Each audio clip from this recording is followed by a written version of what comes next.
Friends, मैं लेकर आ गई हूँ आपके लिए एक और हॉरर स्टोरी, लड़की की भटकती आत्मा। ये घटना पोरबंदर की है। ये सत्य घटना सोनल नाम की लड़की की है। सोनल एक मध्यम वर्गीय परिवार में जन्मी और पली बड़ी। अपने स्कूल के दिनों से सोनल काफ़ी होशियार थी। घर में माता पिता की हर बात मानना और घर परिवार में कामकाज में हाथ बटाना सोनल का स्वभाव था। वो जब 12वीं कक्षा में थी तब एक दिन अपनी सहेली के साथ पोरबंदर के समंदर किनारे घूमने गई। समंदर किनारे दोनों सहेलियां पानी में पैर भिगोने और बातें करने में मस्त थीं। तभी अचानक समंदर की ओर से तेज़ हवा का झोंका सोनल की ओर आया और पलक झपकते ही हवा का झोंका जैसे उसके शरीर से आर पार होकर गुजर गया।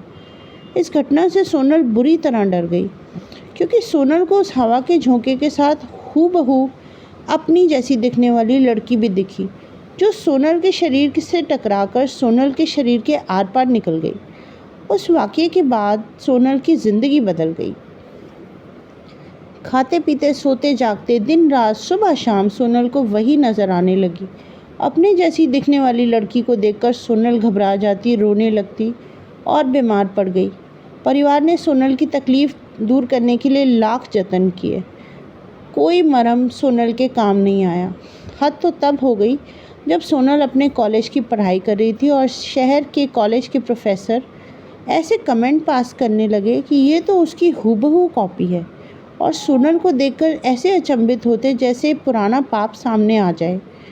ऐसा कहा जाता है कि आज से 35-40 साल पहले उसी कॉलेज में एक लड़की पढ़ती थी और वो अचानक गायब हो गई।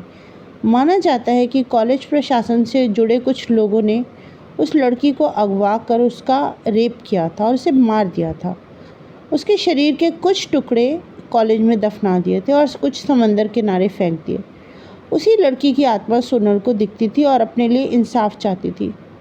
सोनल आज भी अपने जीवन में कभी कभी उस लड़की की परछाई देखने का अनुभव करती है, पर अब सोनल ने डर का सामना करना सीख लिया और इस बात को समझ लिया है कि हकीकत में यदि ऐसी कोई दुखदाई घटना उस लड़की के साथ हुई होगी तो दोषियों को सज़ा ज़रूर मिलेगी। बताइए ये स्टोरी कैसी लगी। बाय।